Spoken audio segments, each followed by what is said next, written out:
had always heard about Ching in the vegan community. There was a fundraiser called It's the Day in the Park fundraiser, and afterwards I just decided to go to the farm, and I went there once and fell in love and just decided to volunteer. Ching rescues and basically just houses for their entire lives animals that are taken from abuse, neglect, exploitation, slaughter, from laboratories. Sometimes it's an owner surrender, but they all have every animal has their own story and their own personality and are all individuals. You know which goats to watch out for, which goats have attitudes, which pigs like belly rubs and which ones like having their butts scratched. Some of the chickens are super spunky. You know which sheep are the sweetest. I either do waters, just making sure that the animals have clean waters. I like to clean out their water dishes and refill them and make sure in the wintertime they're not frozen, and in the summer that they're not mossy.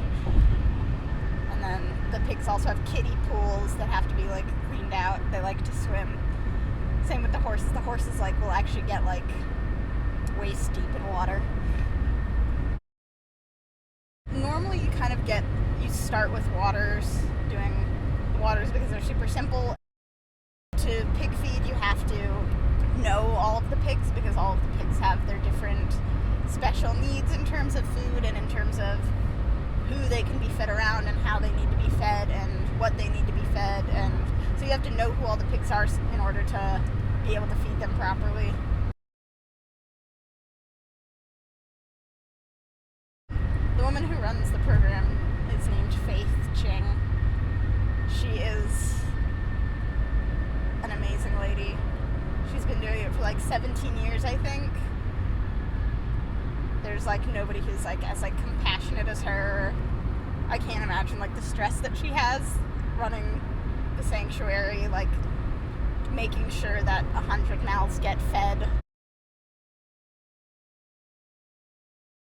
It's paycheck to paycheck and fundraiser to fundraiser, just trying to keep everyone fed and happy and warm, and but she manages, I don't know how.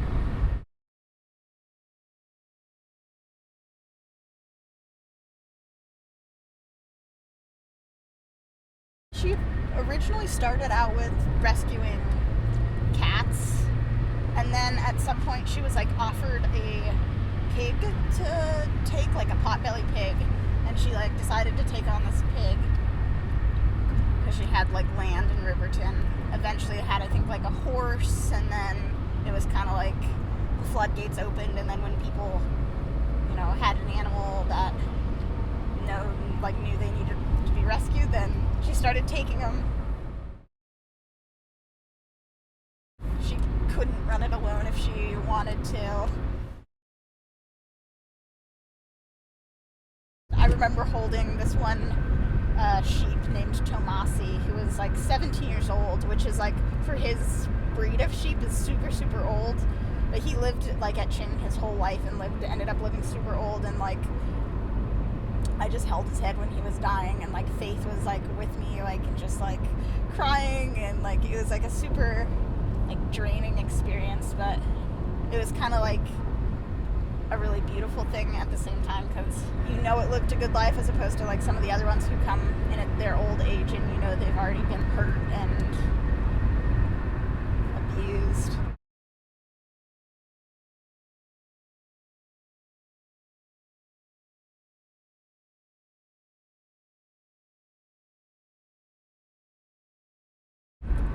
I just really like being around the animals. I'm not supposed to have favorite animals, but I do.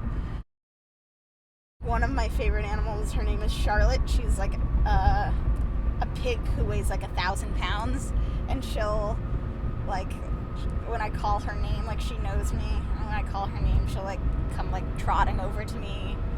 She's huge, and she's like so sweet and loves like to get belly rubs, and like there's just like something super super special about like having those kind of relationships. Like if you've ever had a relationship with a dog, like, or even a cat, like if you've had a pet, you know like what it's like to like, and it's just really cool to have relationships with chickens and horses and pigs, and when they just, when you know them and they know you, and I don't know, they just make me happy.